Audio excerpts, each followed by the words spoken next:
হিন্দু এত সাহস কোথা থেকে পায়? মনে রাখতে হবে, হিন্দু ভাইদেরকে বলতে চাই, এইটা বাংলাদেশ সাম্প্রদায়িক সম্প্রীতির দেশ। আপনারা এই দেশে আপনাদের ধর্ম পালন করেন, কেউ বাধা দেয় না, কিন্তু মনে রাখবেন এটা গুজরাট নয়, এটা দিল্লি নয়, এটা কলকাতা নয়, এটা কাশ্মীর নয়, এটা 90% মুসলমানের কাছে বাংলাদেশ, বাংলাদেশ, বাংলাদেশ। প্রস্তুতি গ্রহণ করো, তৈরি হও, পাড়ায় পাড়ায় মহল্লায় মহল্লায় তাওহীদের দুর্গ গড়ে তোলো। এই হাটহাজারীর তামাল ছেলেরা, সেই চূড়ান্ত লড়াই কিন্তু এখনো বাকি আছে। বেইনসাফের বিরুদ্ধে, বৈষম্যের বিরুদ্ধে নিজেদেরকে প্রস্তুত করো। এই বিপ্লব ছিল হাজী শরীয়তুল্লাহর বিপ্লব। আমি হিন্দু সন্ত্রাসীদেরকে বলবো এটা গুজরাট নয়, এটা বাংলাদেশ। আমি হিন্দুদেরকে বলবো এটা দিল্লি নয়, এটা বাংলাদেশ। আমি বলবো এটা ইন্ডিয়া নয়, এটা শাহজালালের পুণ্যভূমি বাংলাদেশ। এখানে আপনি আমার ভাইকে পিটিয়ে মারবেন আর পূজার নামে দেশি অস্ত্র আমাদেরকে দেখাবেন। যদি আমাদের সাথে আপনারা খেলতে চান, মাঠে আসেন, আমরা খেলার জন্য প্রস্তুত। আমরা পরিষ্কার ভাষায় বলতে চাই, মন্দিরে নিরাপদ থাকুক, এটা আমরাও চাই। মন্দিরে যারা আগুন লাগিয়েছে তাদের বিচারের সম্মুখীন করা হোক, এটা আমরাও চাই। কিন্তু আমার নিরীহ মুসলমানদেরকে যারা ঘন্টার পর ঘন্টা বন্দী রেখে তাদেরকে যারা পিটিয়ে শাহাদাত বরণ করেছে, মনে রাখবেন মুসলমানের রক্ত পান করে পৃথিবীর কেউ নিরাপদ থাকতে পারে নাই, আপনারাও পারবেন না। এই রক্ত কথা বলবে ইনশাআল্লাহ। আমি সর্বশেষ আরেকটা কথা বলে শেষ করছি। বাংলাদেশে আপনারা বিভিন্ন ইস্যু চেঞ্জ করেন, একটাকে ঢাকার জন্য আরেকটা আনেন, আরেকটাকে পিছনে ফেলার জন্য আরেকটা আনেন। ভাইদের শাহাদাতের ঘটনা আমাদেরকে ভুলিয়ে দিবেন। আমরা শাহাদাতের দাবি, আমাদের ভাইদের রক্তের দাবি আদায়ের জন্য আমাদের নেতৃবৃন্দ যদি আমাদেরকে নির্দেশনা দেন, আমাদের নেতৃবৃন্দের আনুগত্য চূড়ান্তভাবে প্রকাশ করে আমার ভাইয়ের রক্তের বদলা নেওয়ার জন্য আমরা প্রস্তুত আছি না ইনশাআল্লাহ। আসসালামু আলাইকুম ওয়া রাহমাতুল্লাহ।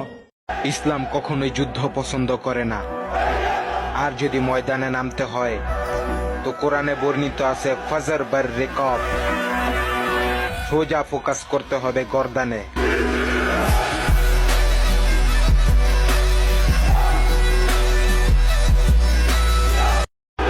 ইসকনের দলেরা হয়তো মুসলমানদের ইতিহাস ভুলে গেছে, তবে তাদেরকে মনে করিয়ে দিতে চাই, ইসলাম কখনোই যুদ্ধ পছন্দ করে না, আর যদি ময়দানে নামতে হয় তবে কোরআনে বর্ণিত আছে ফজর বার রিকাব, সোজা ফোকাস করতে হবে গর্দানে। আমরা অবাক বিস্ময়ে তাকিয়ে আছি বাংলাদেশের বিচার ব্যবস্থার দিকে, সর্বোচ্চ আদালতের দিকে। এখনো ইসকনকে নিষিদ্ধ করা হয় নাই। আজ আমরা ফরিদপুরের গণসমাবেশ থেকে ঘোষণা করতে চাই, এই ইসকন নামক সাম্প্রদায়িক উগ্র জঙ্গিবাদী গোষ্ঠীকে যদি নিষিদ্ধ না করা হয়, বাংলার মাটিতে ইসকনকে অবাঞ্ছিত করতে, উৎখাত করতে যা করতে হয় আমরা নিজেরাই তা করব। এই বাংলাদেশের মুসলমান যারা রয়েছে তারা যেমন নিজেদের ধর্মের প্রতি তাদের সহানুভূতি রয়েছে, অন্যান্য ধর্মের যারা রয়েছে তাদের প্রতিও তাদের সহানুভূতি রয়েছে।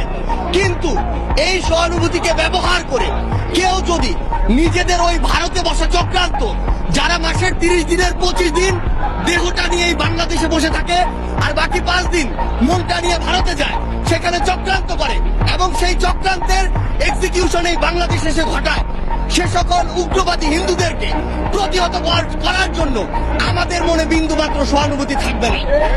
প্রতিবাদ আমি করবই, জেলে গেলে সুন্নাত, মরে গেলে জান্নাত।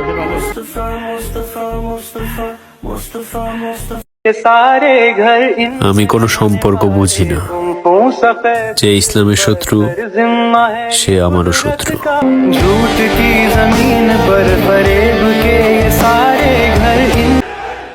জানি না মাতা পিতা ভাই বোন অর্থ সম্পদের জন্য দিতে পারে কিনা জান।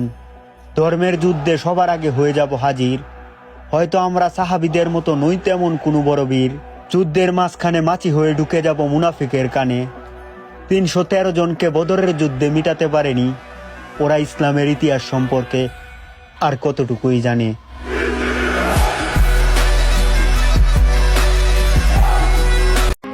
আর ছাত্র শিবিরের ক্ষেত্রে আমি নিয়ন্ত্রণ প্রশ্নে বলবো যে সম্ভবত বিশ্বের এখন পর্যন্ত রেকর্ড হচ্ছে চিলিতে 9.5 মাত্রা ভূমিকম্প হয়েছে।